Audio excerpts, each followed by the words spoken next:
la neige tombait.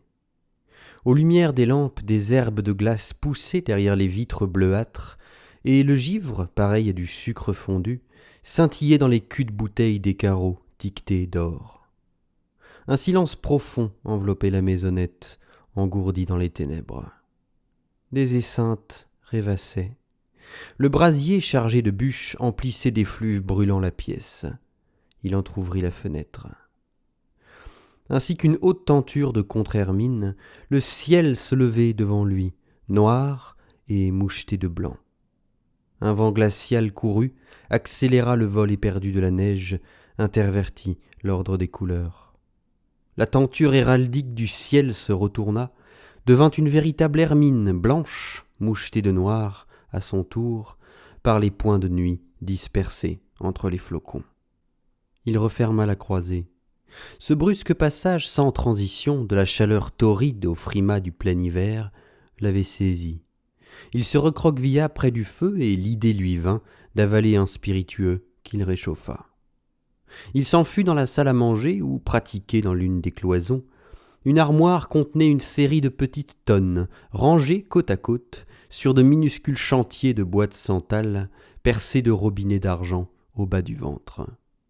Il appelait cette réunion de barils à liqueur son orgue à bouche. Une tige pouvait rejoindre tous les robinets, les asservir à un mouvement unique, de sorte qu'une fois l'appareil en place, il suffisait de toucher un bouton dissimulé dans la boiserie, pour que toutes les cannelles, tournées en même temps, remplissent de liqueur les imperceptibles gobelets placés au-dessous d'elle. L'orgue se trouvait alors ouvert. Les tiroirs étiquetés flûte, cor, voix céleste étaient tirés, prêts à la manœuvre. Des esseintes buvaient une goutte. Ici, là, se jouaient des symphonies intérieures, arrivaient à se procurer, dans le gosier, des sensations analogues à celles que la musique verse à l'oreille. Du reste, chaque liqueur correspondait, selon lui, comme goût, au son d'un instrument. Le curaçao sec, par exemple, à la clarinette, dont le chant est aigrelé et velouté. Le kümmel au hautbois, dont le timbre sonore nasille. La menthe et l'anisette à la flûte, tout à la fois sucrée et poivrée, piolante et douce. Tandis que, pour compléter l'orchestre, le kirsch sonne furieusement de la trompette. Le gin et le whisky emportent le palais avec leurs stridents éclats de piston et de trombone. L'eau-de-vie de mare fulmine avec les assourdissants vacarmes des tubas, pendant que roulent les coups de tonnerre de la cymbale et de la caisse frappée à tour de bras dans la peau de la bouche par les raquis de Kyo et les mastiques. Il pensait aussi que l'assimilation pouvait s'étendre, que des quatuors d'instruments à cordes pouvaient fonctionner sous la voûte palatine, avec le violon représentant la vieille eau-de-vie, fumeuse et fine, aiguë et frêle. Avec l'alto simulé par le rhum, plus robuste, plus ronflant, plus sourd.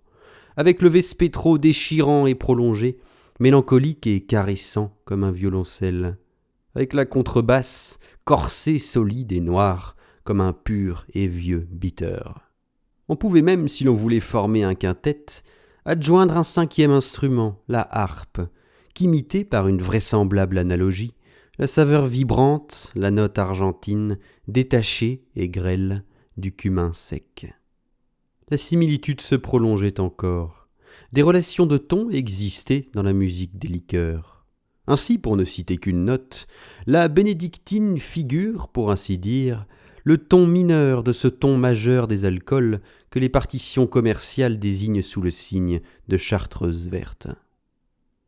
Ces principes, une fois admis, il était parvenu, grâce à d'érudites expériences, à se jouer sur la langue de silencieuses mélodies, de muettes marches funèbres à grand spectacle, à entendre, dans sa bouche, des solides menthes, des duos de vespetro et de rhum.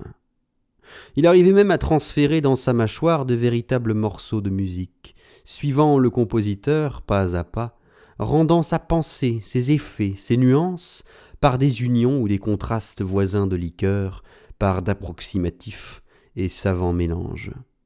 D'autres fois, il composait lui-même des mélodies, exécutait des pastorales avec le bénin cassis qui lui faisait roulader dans la gorge des chants emperlés de rossignol.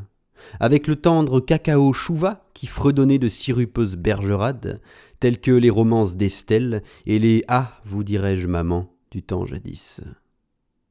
Mais ce soir-là, Des Esseintes n'avait nulle envie d'écouter le goût de la musique. Il se borna à enlever une note au clavier de son orgue, en emportant un petit gobelet qu'il avait préalablement rempli d'un véridique whisky d'Irlande. Il se renfonça dans son fauteuil et huma lentement ce suc fermenté d'avoine et d'orge. Un fumet prononcé de créosote lui empuantit la bouche. Peu à peu, en buvant, sa pensée suivit l'impression maintenant ravivée de son palais, emboîta le pas à la saveur du whisky, réveilla, par une fatale exactitude d'odeur, des souvenirs effacés depuis des ans.